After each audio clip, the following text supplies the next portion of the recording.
Hello दोस्तों, कैसे हैं आप सब। आशा करती हूँ आप सब अच्छे होंगे। फ्रेंड्स, मैं भी अच्छी हूँ। एक नई वीडियो के साथ आपके सामने आई हूँ। फ्रेंड्स, हम लोग नर्सरी से प्लांट तो ले आते हैं, लेकिन वो प्लांट जो हैं एक बार फूल देने के बाद में उनमें फूल नहीं आते हैं।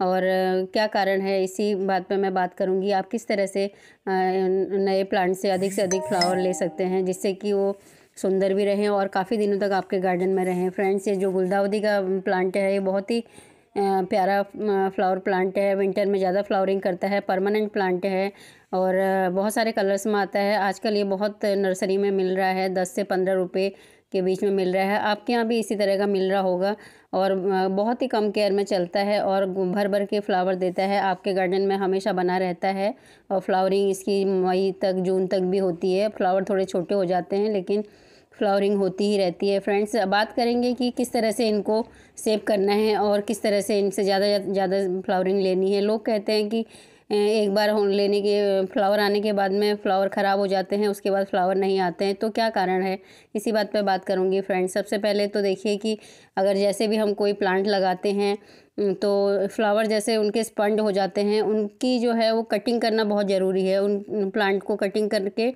हमको जो फ्लावर हैं, जो स्पंड हो गए हैं फ्लावर, उनको निकालना बहुत ज़रूरी है। अगर निकालते हैं तभी उसमें नई नई शूट्स आते हैं, नई ब्रांचेज आती हैं और नई ब्रांचेज में ही अच्छे फ्लावर और न्यू फ्लावर आएंगे। तो आपके गार्डन में बहुत दिनों तक ये फ्लावर बने रहते हैं। फ्रेंड्स, तो सबसे पहले ये है कि जो फ्लावर स्पंड हो जाते हैं उनको कट करके आप फेंक दीजिए। और अभी सीड बनाने की ज़रूरत नहीं है, क्योंकि जो विंटर के फ्लावर हैं अभी काफ़ी दिन तक चलेंगे। अगर सीड बनाने की प्रक्रिया शुरू हो जाती है तो उनकी ग्रोथ रुक जाती है, इसलिए आप उनके सीड बनाने की मत सोचिए अभी, और उनकी कटिंग करते रहिए हल्की हल्की। जैसे फ्लावर स्पंड हो जाता है तो कटिंग कर दीजिए।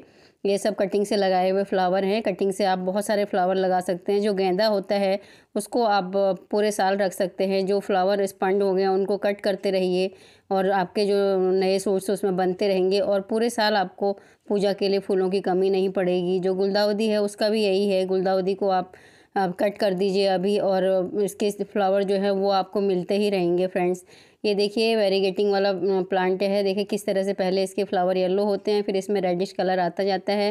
ये भी परमानेंट फ्लावर प्लांट है, इसको भी आप रख सकते हैं।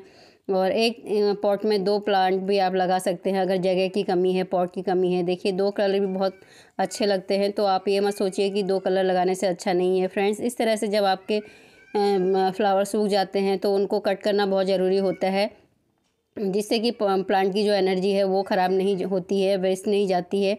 सूखे हुए प्लांट को, फ्लावर्स को आपको इस तरह से कट करके अगले साल के लिए स्टोर कर सकते हैं। वैसे तो इसमें जो नीचे सूट्स आते हैं वो भी आप इनको दूसरी जगह पे ग्रो कर दीजिए, वो लग जाएंगे। और ये प्लांट किसी कारण से अगर आपका नहीं रहता है तो जो आपके फ्लावर हैं वो बचे रहेंगे। उनको थोड़ा सा धूप में सुखा के और एयर टाइट कंटेनर में बंद कर दीजिए। इस तरह से कवर भी कर सकते हैं आप टाइट करके।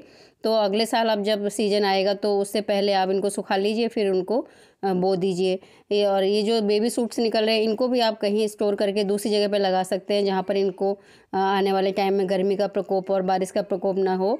तो छोटे छोटे पॉट में अभी से आप लगा दीजिए, पॉलीथीन कवर में लगा दीजिए, किसी में भी आप लगा दीजिए, तो ये अच्छे से ग्रो करेंगे और आपके परमानेंट बने रहेंगे। फ्रेंड्स, दूसरी बात ये आती है कि जब आपके प्लांट में कीड़ा लग जाता है, देखिए इस तरह से एक मेरे पौधे में कीड़ा लगा है। देखते रहना है कि आपके प्लांट में कहीं कीड़ा तो नहीं लगा है या कोई बीमारी तो नहीं आ गई है। देखिए इस तरह के आपको कीड़े नज़र आएंगे, तो इनको जो है आपको कट करके दूर फेंकना है। और ऐसे नहीं फेंकना है, पॉलीथीन कवर में कवर करके इसको फेंकना है या जला देना है।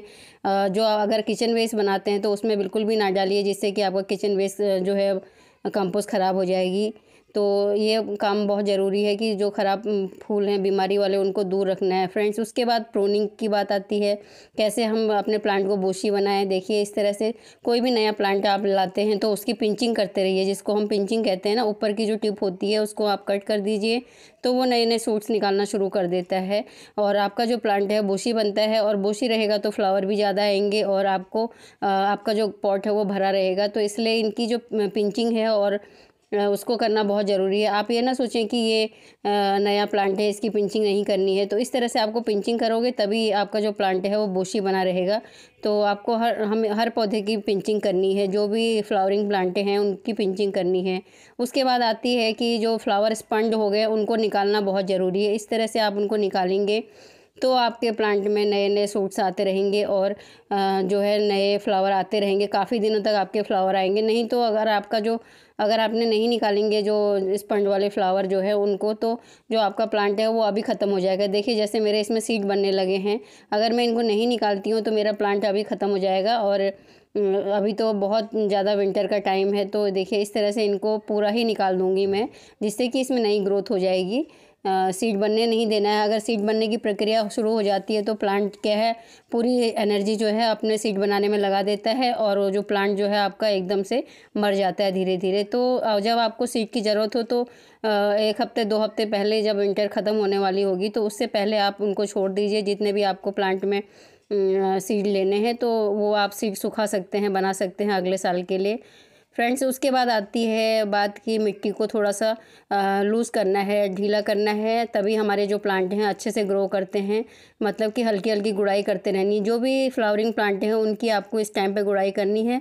जो प्लांट आपके डोरमेंसी में चले गए हैं उनकी आप थोड़ा कम गुड़ाई करिए इस टाइम पे, और जो आपके फ्लावरिंग प्लांट हैं उनकी गुड़ाई करते रहना बहुत ज़रूरी है, जिससे कि हवा पानी का संचार होते रहे और आपका जो प्लांट है वो हमेशा हरा भरा रहे और फ्लावरिंग करता रहे। फ्रेंड्स, इस टाइम पे सर्दी का मौसम जो है, हर जगह पर राख मिल रही है और लोग घर में कोयला जला रहे हैं। मेरे पास भी कुछ आम के पेड़ हैं तो लकड़ियाँ निकलती रहती हैं, तो मैं राख डाल रही हूँ। राख जो फंगीसाइड का काम भी करती है और राख में बहुत अच्छे जो पदार्थ होते हैं हमारे प्लांट के लिए बहुत ही ज़रूरी होते हैं। बहुत सारी चीज़ें होती हैं, मिनरल्स, फाइबर और फास्फोरस और कैल्शियम वगैरह सभी राख में मिलता है, जिससे हमारे प्लांट हेल्दी भी रहते हैं और हमारे प्लांट में कीटनाशक का काम भी करता है। हमारे प्लांट में कोई कीट नहीं लगेंगे तो आप राख छिड़क भी सकते हैं और राख का स्प्रे भी पानी के साथ मिला के कर सकते हैं, जिससे आपके जो प्लांट हैं वो कीट पतंगों से दूर रहेंगे और कीड़ा नहीं लगेगा उसमें। फ्रेंड्स, इस तरह के जो प्लास्टिक पॉट होते हैं उनमें भी आप प्लांट अच्छे से ग्रो कर सकते हैं। सब कबाड़ से जुगाड़ है ये, जो फ्री के हैं। देखिए जो भी प्लास्टिक की बोतलें हमारे घर में निकलती रहती हैं वही मैंने बनाए हैं, और प्लास्टिक के पॉलीथीन वगैरह सभी में आप प्लांट ग्रो कर सकते हैं और काफ़ी दिन तक चल जाते हैं। ऐसा नहीं कि आपको नए नए पॉट खरीद के लाने हैं और उन्हीं में आपको प्लांट लगाने हैं। फ्रेंड्स, अपनी जेब के हिसाब से आपको खर्च करना है और देखिए उसी तरह से आपको चलना है कि आपके पास कितनी जगह है। इस पुराने टबों में आप सब्जी भी लगा सकते हैं, फ्लावरिंग प्लांट लगा सकते हैं। बहुत सारी चीज़ें होती हैं जो आप अपने घर में जुगाड़ से कर सकते हैं, तो मैंने भी यही किया है। और इस तरह से आप सब्जी भी लगा सकते हैं। इनमें देखिए जो भी कंटेनर हैं आपके छोटे से छोटे, उनमें भी यूज़ कर सकते हैं। और कुछ प्लांट ऐसे होते हैं जो छोटे कंटेनर में भी चल जाते हैं। फ्रेंड्स, इस टाइम पर आपको अपने प्लांट में जो है लिक्विड का फर्टिलाइज़र कम ही देना चाहिए, क्योंकि जहाँ पर ओस गिर रही है, पाला गिर रहा है, कोहरा गिर रहा है, तो वहाँ पर प्लांट वैसे भी ख़राब हो जाते हैं। तो लिक्विड फर्टिलाइज़र कम देकर आप गोबर की सूखी खाद जो है कंपोस्ट पुरानी होती है उसको दे सकते हैं, जिससे कि हमारे प्लांट हरे भरे भी रहेंगे और उनका जो ग्रोथ है वो चलती रहेगी। तो इस तरह के डब्बों में आप लगा सकते हैं और छोटे छोटे पॉट में काफ़ी अच्छे चल जाते हैं प्लांट। देखिए कुछ थोड़ा सा अगर आपको डेकोरेट करना है तो आप कर सकते हैं, नहीं तो सिंपल भी आप रख सकते हैं। फ्रेंड्स, इस तरह के फ्लावर जो है जो आपके गार्डन में बने रहेंगे तो आपके गार्डन में जो अच्छे कीट पतंगे हैं वो आते रहेंगे, जिससे आपके फ्लावर को भी कोई नुकसान नहीं होगा और आपके फ्लावर हरे भरे बने रहेंगे और आपके जो गार्डन में हरियाली बनी रहेगी। देखिए इस तरह से आप अपने प्लांट को एडजस्ट कर सकते हैं। अगर आपको धूप की कमी है या जगह की कमी है तो आप इस तरह से कोई लकड़ी का स्टैंड बना सकते हैं। इस तरह से मैंने अब धूप में रखा हुआ है इनको। तो ये भी एक कारण है कि धूप अगर आपके घर में नहीं आती है, कम जगह है, तो आप इस तरह से प्लांट को एडजस्ट कर सकते हैं। जो फूल ख़राब हो गए उनको आप निकालते रहिए तो आपके प्लांट की ग्रोथ होती रहेगी। पत्तियां पीली हो जाती हैं तो वो भी निकाल सकते हैं। अगर कीट पतंगे और आपके प्लांट में बीमारी लग गई है, नीम ऑयल का स्प्रे भी कर सकते हैं। नीम की पत्तियों को भी आप पीसने के बाद तुरंत उसका स्प्रे कर सकते हैं या नीम ऑयल का स्प्रे कर सकते हैं। इस तरह के बड़े बड़े टब में भी आप जो पुराने हो जाते हैं उनमें सब्जियां लगा सकते हैं और जो फल के पेड़ होते हैं वो लगा सकते हैं। फ्रेंड्स, देखिए मैंने भी बहुत सारी चीज़ें ऐसी तरह से लगाई हैं। डब्बों को थोड़ा पेंट कर लिया, थोड़ा उनमें डिजाइन बना दिया तो काफ़ी अच्छे लगते हैं। ये सभी जो प्लांट हैं कटिंग से ग्रो किए हैं, पहले सीड लगाए थे, उसके बाद ये हर साल बने ही रहते हैं। और ये जो गेंदे का प्लांट है जो आप इसको हमेशा अपने घर में रख सकते हैं। इसकी जो प्रूनिंग करते रहिए, जैसे फूल स्पंड हो जाते हैं तो उनको निकाल दीजिए, उसके बाद आपके नए नए फूल आते रहेंगे। इस तरह से बंचेज में ये फ्लावर आता है और स्पंज हो जाने के बाद में इसको मैं निकाल देती हूँ और उसमें नए नए सूट्स आते रहते हैं और ये हमेशा हरा भरा रहता है। वैसे इनका जो है डोरमेंसी टाइम है, देखिए फिर भी बहुत ज़्यादा फ्लावरिंग हो रही है। इस तरह के मटकों का आप यूज़ कर सकते हैं अपने घर में। मैंने पान की बेल लगाई हुई, थोड़ा लास्ट ईयर मैंने इसको डेकोरेट किया था लेकिन वो निकल गया है। और इस तरह से ग्रो बैग वगैरह में भी आप सब्जियां लगा सकते हैं। ऐसा नहीं कि आप पॉट ख़रीद के लाएं या फिर आप बाज़ार जाएं अपना खर्चा करें, जब आपकी जेब आपको दे तब आप करें।